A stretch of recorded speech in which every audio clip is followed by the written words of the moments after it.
She was the most famous woman on earth. From fairy tale bride to estranged royal wife and divorced mother, Diana captivated hearts and headlines. But behind the public facade of royal duty was a hidden, secret life of marital betrayal. Between Diana's spectacular wedding and her televised revelations of adultery lay a saga of turmoil and court rivalry. At the centre of it all was one woman, Camilla Parker Bowles. Charles found his young wife very different from the worldly women he had known before her. Actress Susan George was one. Zoe Sallis was another. There was Lady Tryon, wife of a close friend. She also claimed an affair with Charles. Divorcee Jane Ward was a girl he could date, but not marry.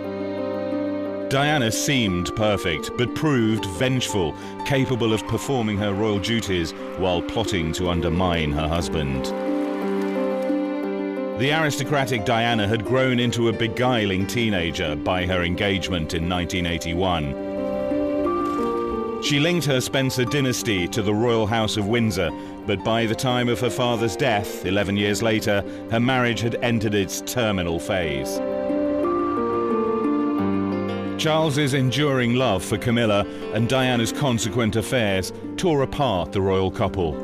Their misery was evident on this, their last tour together in Korea in 1992. The last banquet, the final duties abroad for the couple who were once the great hope of the British monarchy.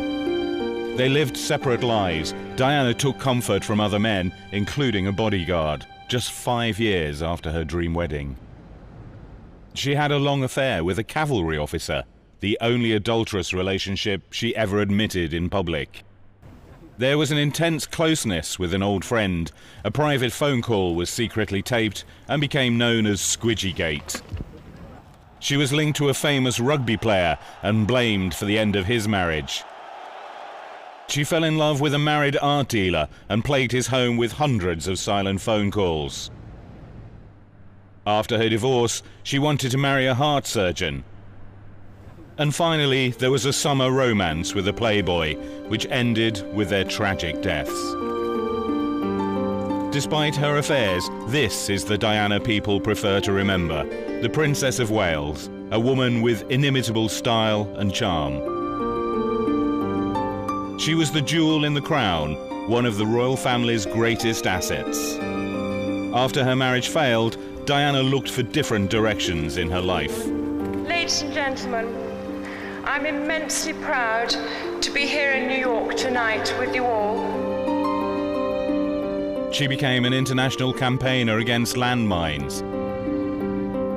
She visited countries on behalf of major charities. She still had to attend official functions, but as a semi-detached royal, her life lacked definition. Diana decided to use her fame to help the world's disadvantaged and afflicted.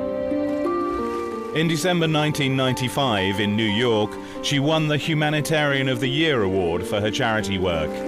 In the same month, the Queen wrote to Diana recommending divorce. In the United States, Diana found the warmth and acceptance she felt lacking in the royal court, which sided with Charles. This was not the way she imagined her life would become when she and Charles faced the press on their engagement day.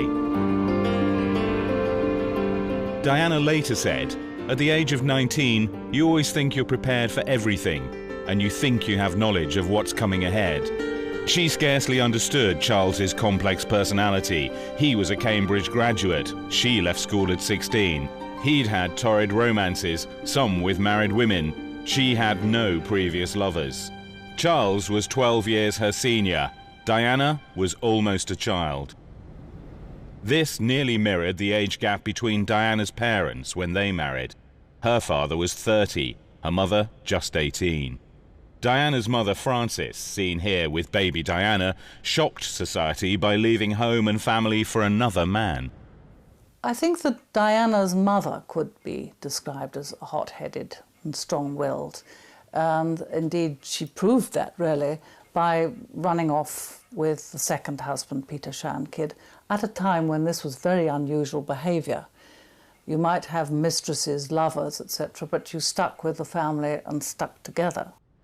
A bitter divorce and a child custody battle left Diana, her sisters and brother with their father, a former equerry to the Queen. Her sister Jane's marriage to the Queen's assistant private secretary kept them close to the royal court. Bridesmaid Diana had an idealised vision of her own future. She was brought up, she was very unsophisticated, even for her age in those days. And I mean, that's just the ideal she lived with. She said to lots of people, you know, I'm going to get married and have lots of children and we'll always be together.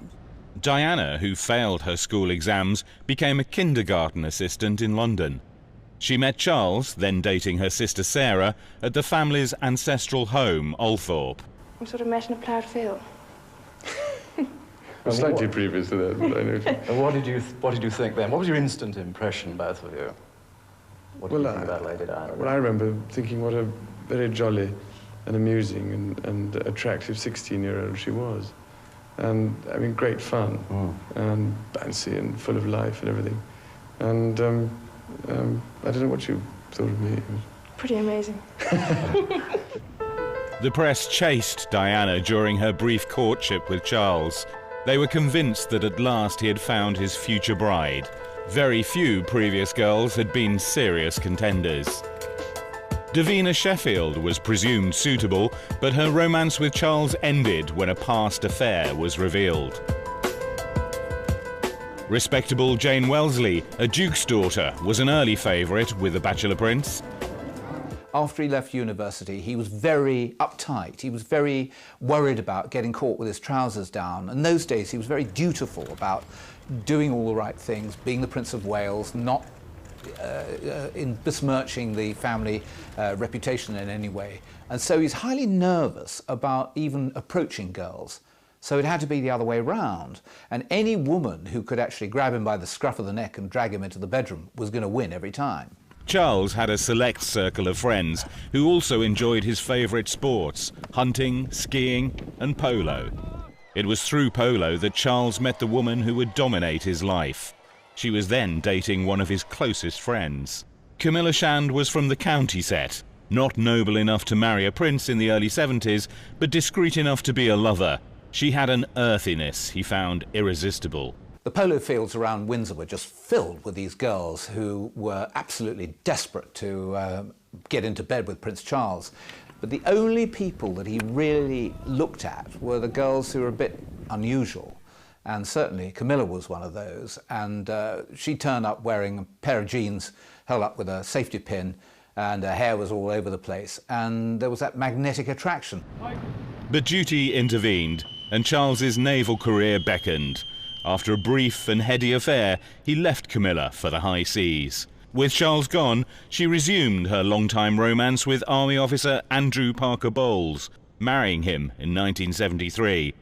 He was a very attractive man, regarded in high society as a good catch. Andrew Parker Bowles was supposed to be the best lay in London, and she had been trying to grab him for years and years. In fact, by the time that Prince Charles bumped into Camilla, she'd been going out on and off with Andrew Parker Bowles for 6 years. She was 6 years of a 7-year campaign into trying to get Andrew Parker Bowles up the aisle. She knew she could never marry Prince Charles because she wasn't a virgin, she was not sufficiently aristocratic enough, and she knew jolly well that the courtiers who were looking for a wife for Prince Charles wanted somebody whose face could go on a postage stamp, and hers was no photographic portrait. Knowing Charles had to marry, Camilla championed the innocent Diana, hoping she wouldn't threaten their relationship. The engagement interview shows the difference in Charles and Diana's feelings. And I'm amazed that she's been brave enough to take me on. And I suppose in love. Of course. Whatever in love means. Charles loved 2 women. Diana was besotted with him alone. The Royal Roadshow began while they were engaged. Although nervous, Diana soon established an easy rapport, especially with children. Her first mistake was a choice of dress. She wore a strapless, low-cut gown to accompany Charles to a music recital at the Goldsmiths Hall, London. The dress was considered too daring and the wrong colour. She said later, "I hadn't appreciated that I was now seen as royalty. Black, to me, was the smartest colour you could possibly have at the age of 19. It was a real grown-up dress." Camera angles made the dress too revealing. It was fit for a film star, but not a future queen. She should have been given advice beforehand, because actually it's a well-known royal principle that you do not wear black except in mourning. So that's one she shouldn't have done. And number two, of course, the frock was a disaster when you think that the photographers are all going to be peering down her décolletage. And that was something that was picked at the last moment, I think. Princess Grace of Monaco was a guest of honour. She jokingly warned the nervous Diana, "Don't worry, dear, it'll get a lot worse." Diana would receive little help from her husband's family. Princess Margaret liked her very much and did help her and did show her things like, you know, where to put your handbag, how to get out, that sort of practical thing. But on the whole, she was just expected to get on with it. The months before the royal wedding were fraught with tension. Diana grew jealous of Camilla and uncertain about her own role as the Princess of Wales. This was one of Diana's problems, that nobody rushed forward to help her. Nobody seemed to have really thought out a role for her beyond walking up the aisle at St Paul's Cathedral. The Spencers were a proud and noble dynasty, more English and aristocratic than the Germanic House of Windsor. Diana's mother had tried to warn her about marrying Charles's royal position rather than the man. You could say that her family was certainly more English or British than the Windsors. And I think, in a way, the family would have looked at themselves as more aristocratic. And possibly, I think this has been down the ages, aristocratic view of the Windsors, that they're rather middle class. Diana said of her wedding, "I had such hopes in my heart." But just days beforehand, she'd almost called it off because of her fears over Camilla. And walking down the aisle of St Paul's Cathedral, Diana had spotted her rival among the congregation. Camilla would become the third person in the marriage. Swept along by the occasion, Diana hoped that Camilla belonged to the past, but as the royal couple left for their honeymoon, there was another reminder of Charles's mistress. Leading the official escort group was Camilla's husband, cavalry officer Andrew Parker Bowles. A longtime friend of Charles's sister, Princess Anne, he remained part of the gilded circle at the royal court. Years later, people would joke that Andrew laid down his wife for his country by ignoring her affair with Charles. She knew that the best she could be was Prince Charles's mistress, but she was determined, once she got Charles into bed, that she would remain Prince Charles's mistress. She saw that she could do that and have Andrew at the same time, get married to Andrew, have Andrew's children, and still be the Prince of Wales's #1 mistress. On honeymoon aboard the royal yacht Britannia, Diana discovered the hold Camilla had over her bridegroom. Charles had kept photographs of Camilla and a gift of cufflinks engraved with their initials. The newlyweds left Britannia and went to Scotland. Diana's hopes were dashed and she no longer trusted her husband. Diana was deeply suspicious about Charles and Camilla. She couldn't always tell when they were together, but she could sense it. She had extrasensory perception. She was a remarkable woman in that way. And I don't believe that she knew that the night before the royal wedding that Charles and Camilla were together in bed in Buckingham Palace after the ball. But she could sense it. She knew that they were still talking. The evidence was there that Camilla knew what Diana's movements were. And she, I think, could only live in the hope that once she actually got her husband away on honeymoon, that everything would change. She really believed that somehow the act of love, going to bed together, would somehow change Charles and allow him to forget about Camilla and concentrate only on his wife. Posing for the press at the Queen's estate, Balmoral, they successfully hid the truth. Diana had already succumbed to an eating disorder, bulimia, which she blamed on the spectre of Camilla. Diana and Charles were already finding it difficult to relate to each other. Most of all, she could not compete with the older and more experienced Camilla. I think that it was very hard for her. I don't think that sexual things were her main attraction. I'm not sure that she was very, very sexy, really. As often very beautiful women are, they're not terrific on the sexual front. And I think that that's the strength of Camilla. That's the sort of aura she has, a sort of sexual power. And so from that point of view, Diana didn't stand much of a chance. The births of William and Harry did not create the happy family unit Diana had craved. When they holidayed with the Spanish royal family in Mallorca in 1986, Diana was secretly ill with bulimia. Charles left early and returned to Camilla. Diana wanted a little girl to complete her family, but after Harry's birth, the marriage was effectively over. I think she terribly wanted a daughter, and there was no way it was going to happen. I don't mean instead of Harry, but she wanted a daughter after the sons. And it was so bad by then it wasn't going to happen. For a while, there was an uneasy truce. Charles kept Camilla, and Diana hid her affairs while putting on a show of support for her husband. In 1990, Charles broke his arm while playing polo. The arm did not heal and had to be reset. Playing the role of caring wife, Diana collected him from hospital. They left together, but out of sight, they went their separate ways.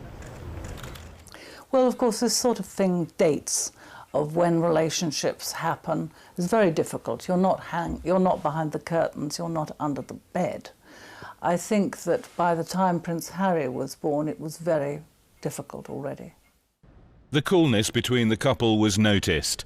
The press counted their time apart. Faced with a barrage of speculation, Charles and Diana were forced to appear together in public. Diana was suspected of leaking stories to the media. I think she really started her manipulative behaviour when she found her marriage going wrong. And she felt that she had no voice, and she was determined to get a voice.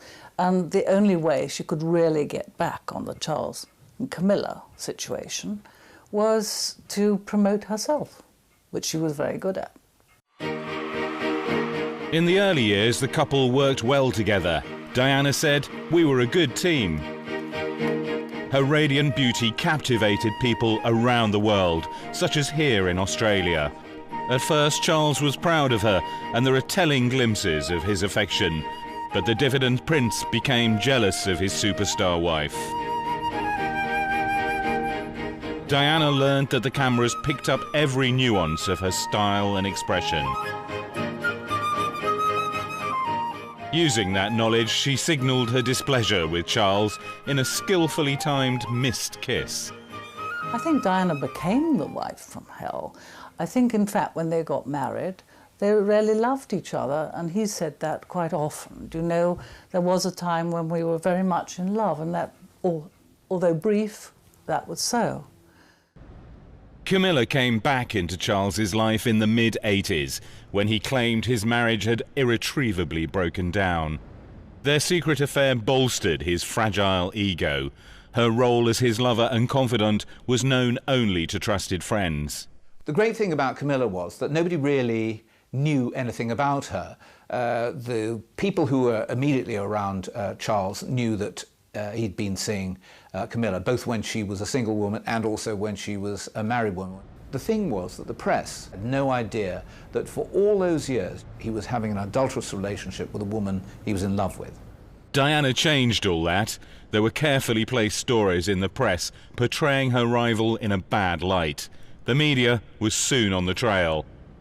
Camilla was hounded by the press. On one occasion, Charles was forced to make a quick exit from her home in the back of a car, hiding under a blanket, with photographers in pursuit. The relationship was forced out into the open when a tape of a phone call between Charles and Camilla was made public. Known as Camillagate, it was published in January 1993, a month after Charles and Diana's official separation.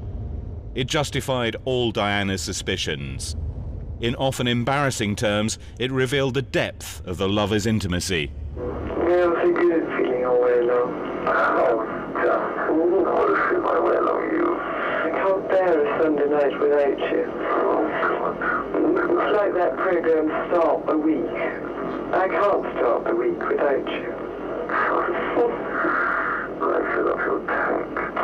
Yes, you do. Yes, you do. Yeah. Then I'm all right.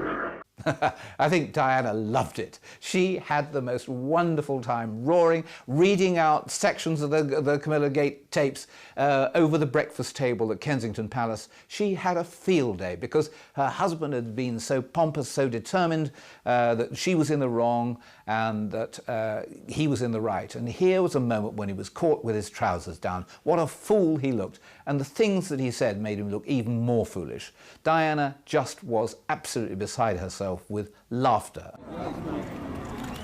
Diana's beauty and charisma won sympathy for her as a wronged wife. Even Charles's father, Prince Philip, wrote to her saying, "I cannot imagine anyone in their right mind leaving you for Camilla." Happy to see Camilla pilloried, Diana had secrets of her own. While superficially supporting the Queen and the royal family, Diana had indulged in a series of ill-judged affairs. The first was in 1986 with her married bodyguard, Barry Manicky. As her marriage collapsed, she sought comfort from the man whose job kept him at her side. He was dismissed for over-familiarity. She told some people they were lovers, but she denied the affair to others. I spoke to Diana about it, and I believed her when she said, "Ken, everyone thought that I was having this affair with Manicky. I wasn't. I enjoyed a good relationship with him." Crucially, what happened here, Manicky probably did overstep the red carpet line that in real sense should debar, you know, the below stairs peasants from rising above their station. I think he actually sort of got himself into the drawing room occasionally and was seen by the envious butler, you know, the dresser, the chambermaid and whoever else. And they put the knives out and said, "Hang on, this guy's getting a bit too close." For a while, the royal marriage survived at its official level. Charles and Diana continued to represent Queen and country abroad, such as here in Japan in 1989. It's hard to imagine a more beautiful and stylish ambassador. And even harder to contemplate that Diana was also enjoying a passionate affair at home with cavalry officer James Hewitt. Later, from the proceeds of a book on Diana, Hewitt bought a manor house. But it was at his family home in Devon that Diana shared a normal domestic routine, witnessed by her bodyguard Ken Wharf. I never lost sight of the person I was protecting. There comes a point in the day when you have to go to bed. At some point, when the sun comes up, you get up and you eat and you begin the next day. There's nothing odd about that. For Diana, the private life she shared with Hewitt probably saved her from a total breakdown. It did sort of draw her back from the brink. She was very, very unhappy, very depressed. And I think that that Hewitt gave her a lot of confidence, a sort of calm, steady, normal sort of young man. And he was very good at you know, caring for her, looking after her, loving her. And I think at that particular point it was important for her psychologically. Diana confessed her affair with Raffish Hewitt in an interview with the programme Panorama. Did your relationship go beyond a close friendship? Yes, it did. Yes. Were you unfaithful? Yes, I adored him. Yes, I was in love with him. She ditched him, I think because she thought that they were going to be found out. She ditched him twice. The first time it was because he was ordered to Germany and she wanted to fix it so he didn't go, and he, as a regular soldier, refused to have this and said, "No, no, I'm going." So she considered that that was a betrayal. She cut him off the second time after the Gulf War because stories were appearing in the newspapers about her relationship with him. And she realised this was extremely dangerous. To have Diana, Princess of Wales, as his conquest was a tremendous feather in his cap. He used to absolutely sicken me. I'm only good at two things, riding horses and riding women. But I have to admit, I think it's most likely an accurate answer. He was a complete ratfink, but he sort of comforted her when she was at her very lowest. With the death of her father in March 1992, Diana lost a vital prop in her life. Charles felt obliged to play the caring husband for the sake of his public image, but the growing distance between them was becoming evident. I think from what one can gather, Prince Charles was really rather relieved when she took up with James Hewitt, so he could get on with his life with Camilla, and that she was taken care of, happy. That was fine by him. I mean, he no longer loved her in that sense. You know, basically, I suppose she was rather an encumbrance in his life, and so if she was occupied and happy, well, the better.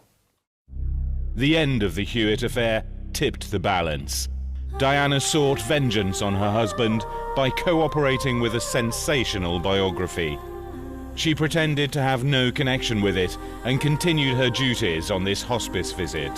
In all that you do, you reflect so very sincerely the philosophy of tender, loving care, which is and always will be the hallmark of this hospice.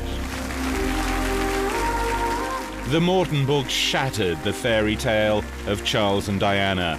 She had let daylight in on the magic of monarchy, and nothing would ever be the same. It was a mistake she was already regretting. Her adoring public sympathised with her, the establishment with Charles. Soon her life came under prurient scrutiny when a tape of a call made to James Gilby, an old friend, was mysteriously released to the media. The tape, known as Diana Gate or Squidgy Gate, a reference to Gilby's nickname for her, laid bare her feelings. Diana believed it was released to harm her in a serious manner. It's just so difficult, so complicated. It makes my life real torture, I've decided. Behind the ceremony of royal life lay deep personal unhappiness. So that was it. I was very proud last and he started blubbing. I just felt really sad and broke. I thought, bloody hell, what have I done for this fucking family? Diana referred to her husband's staff as the enemy. She blamed Charles's friends for putting around stories that she was mentally unstable. Some of them encouraged his affair with Camilla, providing safe houses for trysts. They did nothing to help save the royal marriage. I think perhaps they should have tried and thought that this marriage was important to the monarchy and important to the people of this country, and it shouldn't have been allowed to go wrong. And I think that they did not help. I think they actually briefed against Diana, as we know, and again in this rather cruel way about her being psychologically disturbed. I think that though they were good friends to him, they did do quite a lot of harm. Diana had some foolish liaisons, including one with rugby player Will Carling. She was linked to his marriage breakdown. I was told actually very, very recently, which surprised me, that he'd spent and had been seen quite often with Diana up at a beach hut that the royal family own up on the Norfolk coast, quite near Sandringham, and that they'd been together up there quite a lot. To have your wife sleeping with the captain of the England rugby team is just too disgusting for words, if you are Prince Charles. The awful thing about him was he could not see that what is sauce for the goose is sauce for the gander, that if he is allowed to have extramarital sex, so is she. As her marriage fell apart, Diana sent out subtle gestures to win sympathy. Famously, she used the Taj Mahal for a posed statement of her solitude, but her own search for love tarnished her reputation. Diana fell in love with handsome art dealer Oliver Hoare. After he decided to stay with his wife and children, she made hundreds of silent phone calls to their home. He had an immensely rich wife who completely controlled everything that Oliver Hoare could do in life with the amount of money. Oliver Hoare was also a friend of Charles and Camilla, part of their trusted circle. In 1994, Charles cooperated with his biographer Jonathan Dimbleby in a television programme in which he admitted adultery with Camilla. On the night the programme was shown, Diana upstaged him by wearing this stunning dress. The War of the Waleses continued. Diana dated men in pursuit of love and also to provoke Charles, but she genuinely wanted to marry Pakistan-born doctor Hasnat Khan. Diana adored very clever people, and Hasnat Natty, as she called him, Khan, was a person who was a brilliant heart surgeon. She would go down to the Brompton Hospital and watch him working, would meet him at night. But as a wife for Natty Khan, absolutely not. And I think the fact that he sort of kept her at a distance, I think it absolutely infuriated her. She could not believe that somebody could be so cool towards her, and it made her more and more keen. What she really wanted was companionship, adulation, to be seen on the arm of somebody who would irritate her husband. And this really was at the root of much of her actions. She was determined to pull her husband by the tail, and so she did. But I think that the choice of men says nothing about Diana apart from the fact that they were available. None of them, I would say, would have been an ideal consort for her for the rest of her life. I think that she was so unhappy and she was searching for a solution all the time. And I think an awful lot of people do that. I certainly have been to a fortune teller at an unhappy period of my life. And I think that's what she was doing, looking for an answer, looking for a way out, looking for a solution, and anything that made her feel better and kept her going, really. Charles and Camilla took holidays abroad, such as this one in Turkey in 1989. Photographs of the couple proved that Diana was not inventing their affair. At a private party that summer, she challenged Camilla over her relationship with Charles, but nothing changed. There were trips to Florence. Charles and Camilla visited this house, given to her great-grandmother Alice Keppel by King Edward VII. There, Camilla shared Charles's passion for painting. But Camilla had a rival. Lady Tryon was also close to Charles. He called her Kanga, a name she chose for her London boutique. She died soon after Diana. I think Charles always needed a sounding board.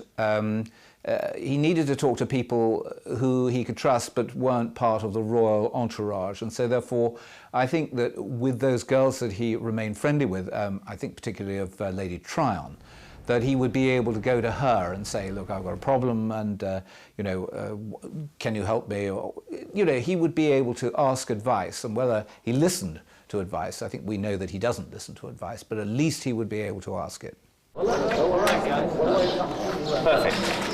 Although she made mistakes, Diana sought out opinions and ideas from those around her, not only from her private secretary, but from ordinary staff like Ken Wharf, her police bodyguard, seen here with her relaxing at the British Embassy during a solo tour of Egypt. She even said to him, "If anything happens to me, you'll let people know what I was really like, won't you?" Diana was always asking a lot of people for advice. I mean, to her credit, she sort of never soldiered on, based solely on what she thought that she should do. I mean, for my part, it was almost constantly she'd say, well, what do you think of this, Ken? I mean, I've got to do this, what do you think? Always actually bouncing ideas off. And she was prepared to listen to those answers. And I think that was the same of private secretaries. It was the same of anybody. And she'd bounce these ideas off regularly to the chef even, to her dresser or to the chauffeur. I mean, she was quite happy to share the fun and try and air the knowledge of everybody. And it worked. Bodyguard Ken Wharf accompanied Diana, then officially separated from Charles, on a visit to Nepal on behalf of the Red Cross and the Leprosy Mission in 1993. She was a tremendous asset because she had this amazing ability to speak to people across a huge social and political spectrum. And that wasn't something that she was taught because nobody actually told her anything. Diana picked all this up herself.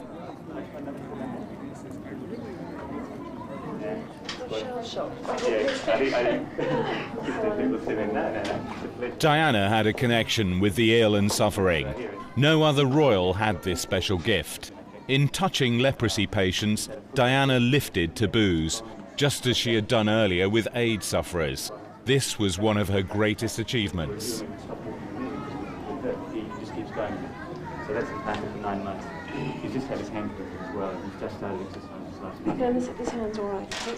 That hand's been operated on. Already done that? Yeah, so... Where have you been? I think Diana felt a sense of destiny in her that that's what her role was. She had this grandmother, Cynthia Spencer, who was very like Diana in that way. She's wonderful at charity, is very much loved. And I think that Diana realised she had a gift for this from a very early age. Diana's magic was not enough to keep her in the royal family. As heir to the throne, Charles was the one who mattered. On their tour of South Korea in November 1992, their expressions and body language revealed the strain between them. The couple were nicknamed the Glums. The announcement of their separation was weeks away. It is announced from Buckingham Palace that, with regret, the Prince and Princess of Wales have decided to separate. Diana briefly appeared at Sandringham for Christmas, but her life as a semi-detached royal soon proved untenable. She tried to scale down her public life. Over the next few months, I will be seeking a more suitable way of combining a meaningful public role with, hopefully, a more private life.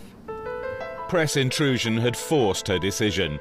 Sadly, many charities lost their patron, but Diana soon returned to the public arena. She also sought a life as a private citizen. The paparazzi made her visits to the gym one of their main targets. After she dismissed her police bodyguards, there were no restraints on photographers' behaviour. She was trailed while visiting her therapist, Susie Orbach. The photographers, the paparazzi, were making a lot of money out of Diana. That was the principal thing. Otherwise, they probably would have left her alone. But there we are, newspapers were paying them a great deal of money for significant photographs. That awful one of chasing her among the cars, I think she'd been to see Susie Orbach, all these sort of ones, her trying to hide her face. And they really would provoke her in the latter days. I remember hearing somebody say that they were quite ashamed, although they were themselves a paparazzo. You know, once when she was in a taxi and she was sitting there with her head bowed, trying to avoid their attention. And the Spanish photographer yelled at her, "Why don't you behave like a fucking princess?" You know, I mean, treatment beyond what you would expect. She was never free from harassment. Here, attempting to take a Caribbean holiday with a female friend, Diana found they were surrounded by photographers. Watch her reactions. Come on, get lost. We got direct connection. Go on, get lost. S'il vous plaît, monsieur. Thank you. Opportunities to relax with friends were important to her. She was separated from her husband and felt increasingly isolated from the royal court. When her love affairs fell apart, as they always did, she could rely on a band of female confidants. I think that when she was under intense pressure, there were a lot of people who tried to help her. Specifically, those women friends, the ones who were slightly older than her, and her younger friends as well. I think a lot of people really did try to help her. But you see, she was in a terrible situation. Her husband didn't love her. The press were after her the whole time. She couldn't get out without a photographer snapping her. People were selling information about her.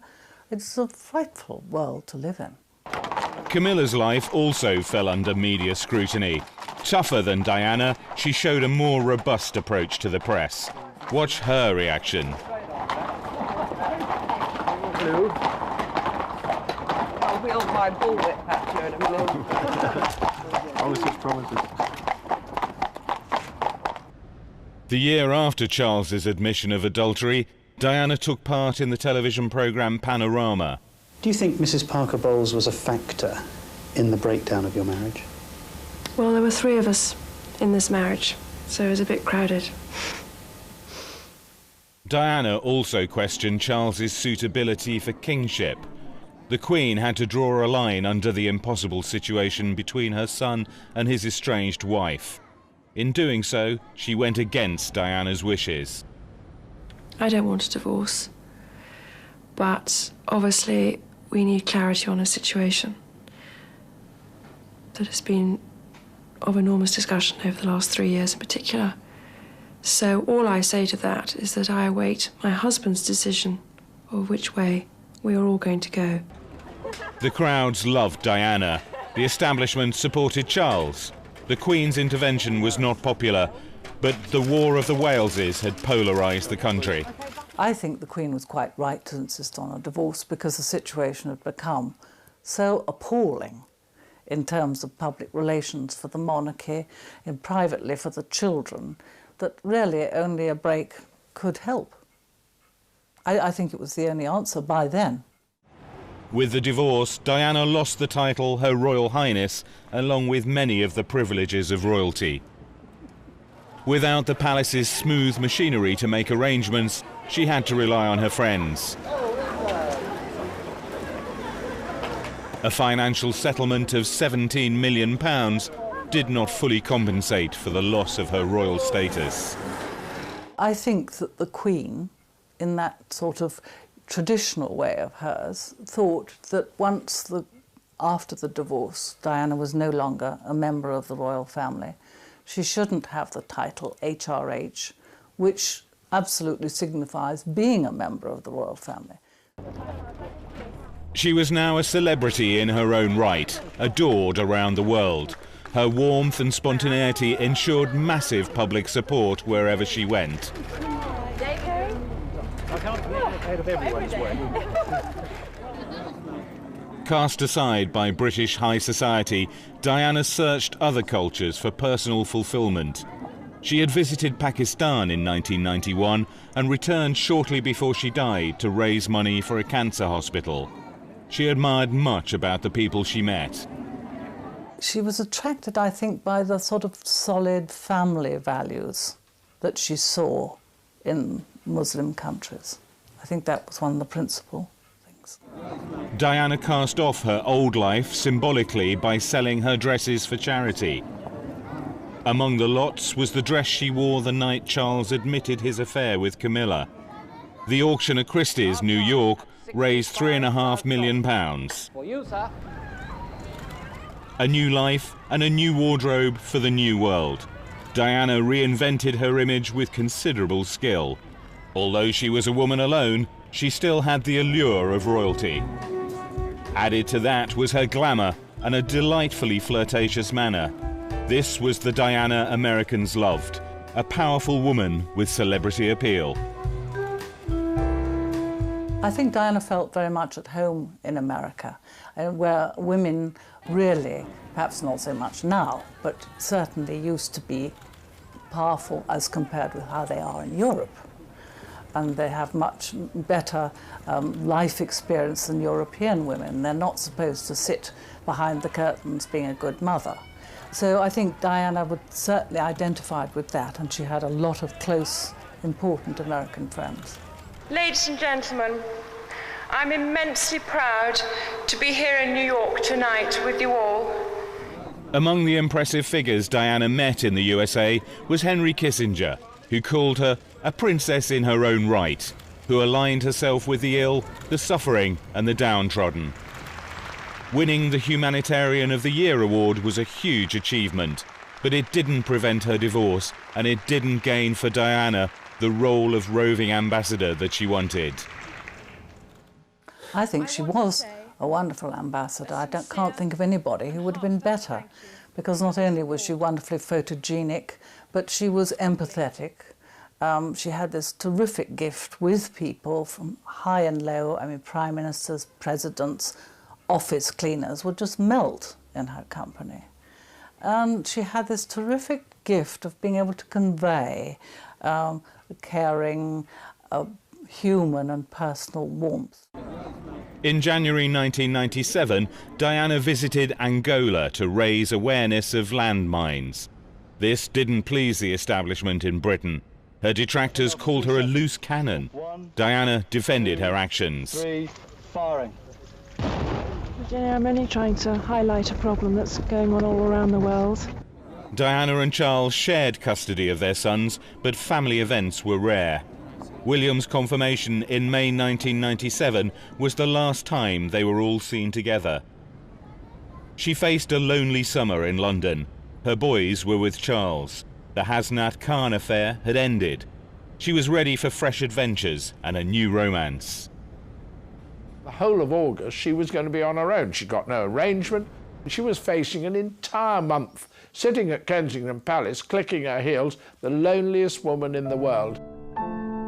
An invitation to the south of France to spend time at the sumptuous holiday home of tycoon Mohammed Al Fayed was too good to refuse.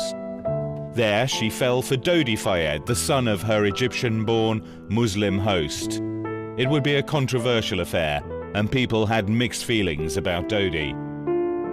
He was a cocaine user. He was, I don't know, he'd done a day's work in his life, but he was very charming. And women liked him, and he was sympathetic, and I don't think he pushed himself. I don't think sex was high on his agenda, and I think Diana rather liked that, didn't want somebody pushing in too fast. The couple cruised aboard the Fayed yacht Johnny Cowell. Wherever they went, photographers appeared. Even when they were out at sea in the Mediterranean, somehow the press seemed to know their destination in advance. Rumours still abound that Diana herself tipped off favoured pressmen to send back signals to Charles and Hasnat Khan, the men who had let her down. With the pictures came a twist in the story. The couple had been to the Paris home of the late Duke and Duchess of Windsor, now owned by the Fayeds. After revisiting the Windsor villa, Diana and Dodi stayed at the Paris Ritz Hotel, also owned by Dodi's father. Security cameras captured the couple's last hours. Trying to avoid the waiting paparazzi at the front of the Ritz, they devised a plan. Henri Paul, the Ritz head of security, would drive them from the back exit. Driven at high speed, their car crashed in a tunnel. I've absolutely believe that if she'd had proper security that night of August the 31st in Paris, that accident would never have happened, because proper Scotland Yard protection would have never let Henri Paul get in that car and drive it, and certainly not at that speed. Dodi and Henri Paul were killed outright. Diana died in hospital from her injuries. A royal plane brought back Diana's body to a unique funeral for a unique person. A royal flag draped her coffin. In the procession were William and Harry, Charles, Philip, and Diana's brother, Earl Spencer, who paid tribute to his sister in a rousing speech. It is a point to remember that of all the ironies about Diana, perhaps the greatest was this. A girl given the name of the ancient goddess of hunting was, in the end, the most hunted person of the modern age. I think that people have become really involved with Diana in a personal way from the day of the wedding. And I think that she had got this terrific pull with people who didn't know her. And I think that they found it just a sort of unbelievable tragedy, which it was, and ended in a way that I suppose an unbelievable tragedy should end. Perhaps if Shakespeare were alive today and wrote Diana's story, it would make his finest tragedy.